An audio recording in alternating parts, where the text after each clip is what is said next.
ಸಮಾಚಾರ ನ್ಯೂಸ್ಗೆ ಸ್ವಾಗತ. ನಾನು ಮಂಜುಳಾ ಕೊಂಡರಾಜನಹಳ್ಳಿ, ಕೋಲಾರ. ಶಿಡ್ಲಘಟ್ಟ ವಿಧಾನಸಭಾ ಕ್ಷೇತ್ರದ ನಮ್ಮ ಯುವ ನಾಯಕರು ಹಾಗೂ ಸಮಾಜ ಸೇವಕರಾದಂತಹ ಹಳೇಹಳ್ಳಿ ಎಚ್ಆರ್ ಸಂದೀಪ್ ರೆಡ್ಡಿರವರು ತಮ್ಮ ಕಿರು ವಯಸ್ಸಿನಲ್ಲಿ ಮಾಡಿರುವ ಸಾಧನೆಗಳು ಮತ್ತು ಸಮಾಜ ಸೇವೆ ಗುರುತಿಸಿ ಪ್ರತಿಷ್ಠಿತ ಉಡುಪಿಯ ಶ್ರೀ ಪುತ್ತಿಗೆ ಮಠ ಮತ್ತು ಸನಾತನ ಫೌಂಡೇಶನ್ ವತಿಯಿಂದ ವಿಕ್ರಮ ಪ್ರಶಸ್ತಿ 2025 ಎಂಬ ಪ್ರಶಸ್ತಿಯನ್ನ ಎಚ್ಆರ್ ಸಂದೀಪ್ ರೆಡ್ಡಿ ಅವರಿಗೆ ನೀಡಲಾಗಿದೆ. ಈ ಪ್ರಶಸ್ತಿಯನ್ನು ಉಡುಪಿಯ ಕೃಷ್ಣ ಮಠದ ರಾಜಾಂಗಣ ಸಭಾಂಗಣದಲ್ಲಿ ಶ್ರೀ ಪುತ್ತಿಗೆ ಮಠದ ಜಗದ್ಗುರು ಶ್ರೀ ಮಧ್ವಾಚಾರ್ಯ ಮೂಲ ಮಹಾಸಂಸ್ಥಾನದ ಪರಮ ಪೂಜ್ಯ ಶ್ರೀ ಶ್ರೀ ಶ್ರೀ ಸುಗುಣೇಂದ್ರ ತೀರ್ಥ ಸ್ವಾಮೀಜಿಯವರ ದಿವ್ಯ ಸಾನ್ನಿಧ್ಯದಲ್ಲಿ ಎಚ್ಆರ್ ಸಂದೀಪ್ ರೆಡ್ಡಿರವರು ಪ್ರಶಸ್ತಿಯನ್ನ ಸ್ವೀಕರಿಸಿದರು. ಶ್ರೀ ಸಂದೀಪ್ ರೆಡ್ಡಿರವರು ವೇದಿಕೆ ಮೇಲೆ ಆಗಮಿಸಬೇಕು. ಮಾನವ ಹಕ್ಕು ಮತ್ತು ಸಂಸ್ಕೃತಿ ರಕ್ಷಣಾ ಸಮಿತಿಯ ರಾಜ್ಯ ಗೌರವಾಧ್ಯಕ್ಷರು. ಶಿಡ್ಲಘಟ್ಟದ ಹುಲಿ ಎಂದೇ ಖ್ಯಾತಿ ಪಡೆದಿರುವ ಜೆಡಿಎಸ್ ಪಕ್ಷದ ದಿವಂಗತ ಶ್ರೀ ಮುನಿಶಾಮಪ್ಪನವರ ಮೊಮ್ಮಗ ಹಾಗೂ ಶಿಡ್ಲಘಟ್ಟ ಕ್ಷೇತ್ರದ ಹಳೇಹಳ್ಳಿ ಪೊಲೀಸ್ ಇಲಾಖೆಯ ದಕ್ಷ ಅಧಿಕಾರಿ ನಿವೃತ್ತ ಕಮಿಷನರ್ ಆದ ಶ್ರೀ ರಾಮಲಿಂಗ ರೆಡ್ಡಿರವರ ಹಿರಿಯ ಮಗನಾದ ಶಿಡ್ಲಘಟ್ಟ ಕ್ಷೇತ್ರದ ಯುವ ನಾಯಕ ಶ್ರೀ ಸಂದೀಪ್ ರೆಡ್ಡಿರವರು ಚಿಕ್ಕಬಳ್ಳಾಪುರ ಕ್ಷೇತ್ರದಲ್ಲಿ ಹಾಲಿ ಸಂಸದ, ಮಾಜಿ ಆರೋಗ್ಯ ಸಚಿವರು ಹಾಗೂ ಮಾಜಿ ಶಾಸಕರು ಆದಂತಹ ಡಾಕ್ಟರ್ ಕೆ ಸುಧಾಕರ್ ಅವರ ಸಂಬಂಧಿಕರು ಕೂಡ ಹೌದು. ಶ್ರೀಯುತರು ಪ್ರಸ್ತುತ ಬೆಂಗಳೂರಿನಲ್ಲಿ ಅನೇಕ ಪ್ರತಿಷ್ಠಿತ ಕಂಪನಿಗಳನ್ನ ಮುನ್ನಡೆಸಿ ಸಿಇಒ ಆಗಿದ್ದಾರೆ. ಇವರ ಸೇವೆಗಳನ್ನ ಗುರುತಿಸಿ ಹಲವಾರು ಪ್ರತಿಷ್ಠಿತ ಸಂಸ್ಥೆಗಳು ಪ್ರಶಸ್ತಿ ಹಾಗೂ ಗೌರವಗಳನ್ನ ಕೊಟ್ಟು ಸನ್ಮಾನಿಸಿವೆ.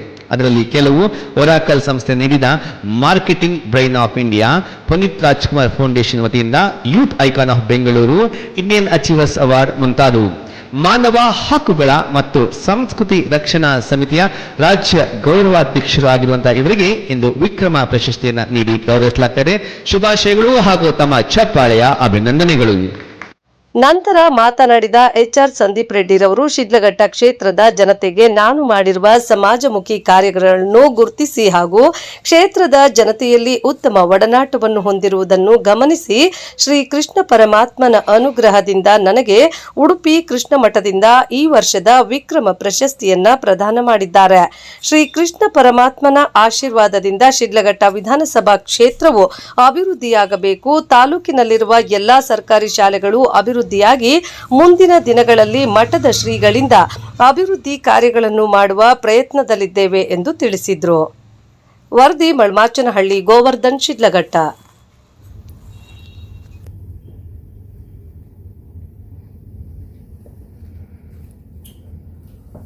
ಎಲ್ಲರಿಗೂ ನಮಸ್ಕಾರ. ಇವತ್ತು 25ನೇ ತಾರೀಕು ನಮ್ಮ ಉಡುಪಿ ಮಠದ ಗುರುಗಳಿಂದ ನನಗೆ ಒಂದು ವಿಕ್ರಮ ಪ್ರಶಸ್ತಿ ಅಂತ ಘೋಷಣೆ ಮಾಡಿದ್ದಾರೆ. ಈ ಪ್ರಶಸ್ತಿ ನಾನು ಮಾಡ್ತಾ ಇರೋ ಕೆಲಸಗಳಿರ್ಬೋದು, ನಾನು ತುಂಬ ದಿವಸಗಳಿಂದ ಜನಗಳ ಜೊತೆ ಇರೋ ಒಡನಾಟ ನೋಡಿ ಆ ಗುರುಗಳ ಒಂದು ನಮ್ಮ ಶ್ರೀಕೃಷ್ಣ ಅನುಗ್ರಹ ಆಗಿದೆ ಅಂತ ಅಂದ್ಕೊಳ್ತೀನಿ. ನಾನು ಇಷ್ಟೇ ಹೇಳೋದು, ನಮ್ಮ ಶಿಡ್ಲಘಟ್ಟ ಕ್ಷೇತ್ರದ ಜನಕ್ಕೆ ಒಳ್ಳೆಯದಾಗಬೇಕು. ಗುರುಗಳ ಹತ್ರನೂ ಕೂಡ ಇದೇ ಪರವಾಗಿ ನಾನು ಮಾತಾಡಿದ್ದೀನಿ. ನಮ್ಮ ಕ್ಷೇತ್ರದ ಗೌರ್ಮೆಂಟ್ ಶಾಲೆಗಳ ಬಗ್ಗೆ ನನ್ನ ಒಲವು ಜಾಸ್ತಿ ಇದೆ ಅಂತ ಎಲ್ಲರಿಗೂ ಗೊತ್ತಿರೋದೆ. ಶ್ರೀಗಳ ಕಡೆಯಿಂದ ಕೆಲವು ಕಾರ್ಯಗಳನ್ನು ಮಾಡಿಸೋ ನಿಟ್ಟಿನಲ್ಲಿ ಕೆಲವು ಮಾತುಗಳನ್ನು ಮಾತಾಡಿದ್ದೇನೆ. ಹಾಗೂ ಮುಂದಿನ ದಿನಗಳಲ್ಲಿ ನಾವು ಈ ಮಠ ನನಗೆ ಈ ಅವಾರ್ಡ್ ಘೋಷಣೆ ಮಾಡಿದೆ, ನಾನು ತುಂಬ ಅಭಾವಿಗೆ ಒಂದೇನು ಹೇಳಬೇಕು ಅಂತಂದರೆ ಪ್ರೀತಿಯಿಂದ ಇದನ್ನು ಸ್ವೀಕರಿಸ್ತೀನಿ. ಹಾಗೂ ಇನ್ನು ನನಗೆ ಇದೆಲ್ಲ ಪ್ರೇರಣೆ ಆಗುತ್ತೆ ಇನ್ನೂ ಕೆಲಸ ಮಾಡೋದಕ್ಕೆ ಜನಗಳಿಗೋಸ್ಕರ. ಇಷ್ಟು ಹೇಳ್ತಾ, ನಮ್ಮ ಶಿಡ್ಲಘಟ್ಟ ಜನಕ್ಕೆ ಒಳ್ಳೇದಾಗಬೇಕು. ನಾವು ಏನೇ ಸಾಧನೆ ಮಾಡ್ತಾ ಇರೋದು ಇವತ್ತು ಆ ಜನಗಳಿಂದ, ಏನೇ ಮಾಡ್ತಾರೆ ಆ ಜನಗಳಿಂದ ನನಗೆ ಬರ್ತಾ ಇರೋದಿರ್ಬೋದು. ಸೊ ಇದನ್ನು ಹೇಳೋದಕ್ಕೆ ಇಷ್ಟಪಡೋದು, ನಾನು ಮೊನ್ನೆ ನಮ್ಮ ತಾತನವರ ಬಾಬಾ ಪೂಪರ ಸರ್ಜಾಂಜಲಿ ದಿವಸ 23ನೇ ತಾರೀಕು ನಾವು ಏನು ಮಾಡಿದ್ವಿ ಫಂಕ್ಷನ್, ಇದು ಆ ಒಂದು ಪ್ರೇರಣೆಯಿಂದ ಇದು ಕೂಡ ಬಂದಿರ್ಬೋದು ನನಗೆ ಅಂತ ಹೇಳ್ತಾ, ನಮ್ಮ ಕ್ಷೇತ್ರಕ್ಕೆ ಒಳ್ಳೇದಾಗಬೇಕು, ಶಿಡ್ಲಘಟ್ಟ ಕ್ಷೇತ್ರ ಒಳ್ಳೇದಾಗಬೇಕು. ಹಾಗೂ ಇವತ್ತು ಪ್ರಮುಖವಾಗಿ ಭಗವದ್ಗೀತದ ಬಗ್ಗೆ ಗುರುಗಳು ನನಗೆ ಕೆಲವು ವಿಷಯಗಳು ಹೇಳ್ತಾ ಇದ್ರು. ಸೊ ನನಗನ್ಸುತ್ತೆ ಭಗವದ್ಗೀತಾ ಇವಾಗ ನೋಡಿ, ಇಸ್ಲಾಂಗಾದರೆ ಕುರಾನ್ ಇದೆ, ಕ್ರಿಶ್ಚಿಯನ್ಸ್ಗಾದ್ರೆ ಬೈಬಲ್ ಇದೆ, ಹಿಂದೂಗಳು ಯಾವುದನ್ನು ಫಾಲೋ ಮಾಡೋದಿಲ್ಲ. ನನಗನ್ಸುತ್ತೆ ಭಗವದ್ಗೀತಾ ಬಗ್ಗೆ ನಾವು ಕೂಡ ನಮ್ಮ ಎಲ್ಲ ಹಿಂದೂ ಮಿತ್ರರು ಕಷ್ಟಪಟ್ಟು ನೋಡಬೇಕು, ಎಲ್ಲನೂ ಒಂದ್ಸಲಿ ಓದಬೇಕು, ಅದ್ರ ಬಗ್ಗೆ ತಿಳ್ಕೊಬೇಕು. ತುಂಬ ಈ ವಿಷಯಗಳಿಂದ ನಾವು ಕಲಿಯೋದಿದೆ. ಇಂದಿನ ಭಗವದ್ಗೀತಾ ನಮ್ಗೆ ಒಂದು ಡೈರೆಕ್ಷನ್ನೇ ಕೊಡುತ್ತೆ, ಹೊಸ ಡೈರೆಕ್ಷನ್ನೇ ಕೊಡುತ್ತೆ. ಹಾಗೂ ಮತ್ತು ಈ ಪುಸ್ತಕದಲ್ಲಿ ಕೆಲವು ಪುಸ್ತಕಗಳಿದೆ ಭಗವದ್ಗೀತೆಯಲ್ಲಿ. ಸೊ ದೊಡ್ಡ ಮಟ್ಟದಲ್ಲಿ ನಾವು ಏನ್ ಬೇಕಾದ್ರೂ ಶ್ಲೋಕಗಳನ್ನ ಬರೀಬಹುದು. ಸೊ ಮಕ್ಕಳ ಕೈಯಲ್ಲಿ ಬರೆಸ್ಬೇಕು. ಆ ಶ್ಲೋಕಗಳನ್ನ ಬರೆಸಿದಾಗ ಆ ಮಕ್ಕಳಿಗೆ ಆ ಭಗವದ್ಗೀತೆದಲ್ಲಿ ಏನಿದೆ ಅನ್ನೋದು ಗೊತ್ತಾಗ್ತಾ ಹೋಗುತ್ತೆ.